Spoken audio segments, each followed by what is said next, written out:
literature, pages, authors, reading things. The Book of Dad and Sybil. Hello, this is Dad. and this is Sybil. And in today's episode, we are looking at two short Trickster tales, both from different First Nations groups in America, in the USA, which will specify what those First Nations tribes are and sort of where they would sit geographically. But first of all, so a Trickster tale is a story featuring a protagonist, which is often an anthropomorphized animal who has magical powers or uses its intelligence to cause mischief or kind of get its own, kind of one up some other creature, or sometimes like in our first story, the anthropomorphized animal is talking to some sort of creator. So some other examples of some Trickster tales, so Aesop's fables, all of those, like the Tortoise and the Hare, that sort of stuff, they would all class as Trickster tales So as an well. analogy. Yeah, something which is analogical. Not all of these are analogical, are they? But I mean the story we're doing is not the first one. I don't think so. I don't think it's analogical. No, so go for it. So the first tale is called Coyote and the Columbia. So this is from So I think read that. pronunciations may not be accurate, but we'll give them a go. So Sahaptin or Salishan. So these are a number of tribes who lived along the Columbia River in the Pacific Northwest of the United States, in the modern states of Oregon and Washington. Okay. So there was once a coyote who was very greedy and quite demanding, a bit of a diva. Diva. He asked for a cloud.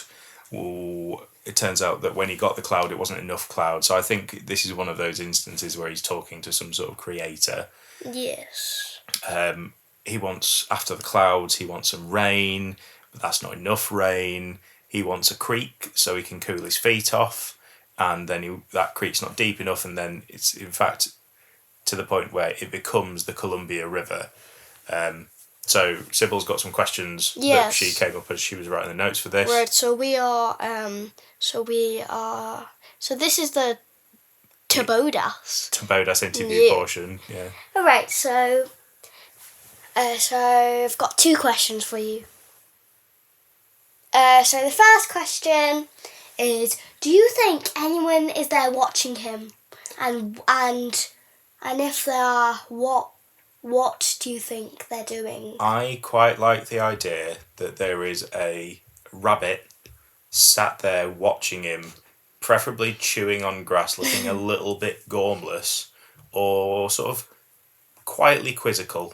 That's what I would like to see. Yeah. So the last question is: why did it have to be a coyote? So, this one has an actual answer. So across a lot of different First Nations tribes, the coyote is seen as a trickster spirit. So in a lot of these Trickster tales... he does give Loki vibes. Yeah. Well, we've had Fox when we had Loki. Yeah. Loki Fox. Tom Hiddleston Fox, and now we've got Tom Hiddleston Coyote. Yeah. Or something comparable. At the end of the story, Coyote asks for a little bit too much and ends up being swept away by the water. He wakes up. I quite liked this detail. So he's being inspected by buzzards, sort of vulture-like carrion eaters, and he just kind of stands up and he goes, "Hey, I'm not dead," which you would hope that by the time he stood up and he's talked to them, that the buzzards would have worked that one out. Yeah, but can they eat alive? I think they typically eat carrion. They're not hunting birds. They're scavengers. Yeah. So yeah, and that is how it's a bit of a creation-esque story, but specifically for the Columbia River. So it's moral. No, I don't think it's a moralistic tale. No. I think there can be a moral. What's your moral for this my tale? moral is don't ask for too much. Yeah, that's otherwise it's gonna bite you in the tail. Yeah, Yes. that's I could go for that. What's our next story? So our next story is Rabbit Plays Tug of War. This is another, I think, the Mouse, the Bird and the Sausage instance where we were grabbed by the title before we knew anything about the story, wasn't it? I think we both looked at the little collection that we'd found and saw Rabbit Plays Tug of War and thought, yes, that's a Tabodas story waiting to happen. So where's this one from? So Muscogee. I would say Muskogee or Muskogee. I'm not entirely sure. From also Cree. Yeah, also known as the Creek Nation. This is comprised. Yeah. Of parts of modern Tennessee, Alabama, Georgia, and Florida. So, right, on with the story. So, Rabbit plays tug of war. There was a rabbit who was drinking water at his favourite place in the river. We all have a favourite place at the river which we like to go and drink water at. Oh, the canal. Yeah, probably not the canal. No, don't go drinking in the canal. So then there's two snakes. So two snakes live in that corner, but neither knows that the other live there. I mean, if you're like an adult snake, and you've been there for like your whole life. Yeah, I don't know. I think this is maybe meant to be. They're either side of a riverbank. Oh. So like on a bend in the river. But anyway, for the purposes of this story, they don't know. Yeah, so the rabbit tells himself that it's going to have some fun with the two snakes. So the rabbit makes a bet with both the snakes that it's stronger than them and can pull them out of the water in a game of tug of war. It suggests using Is a it grapevine. an anaconda? I don't know what Because type of snake they are. Because anacondas are the ones that go in the water. They are pretty massive. I don't like them. I thought that they were from South America, but I'm saying that based on no actual knowledge whatsoever. I mean, all I know is that they live in a river. But that is probably just the animism. They do like a swim. I mean, what if someone was going in a swim in there and then an anaconda came? That's poor luck.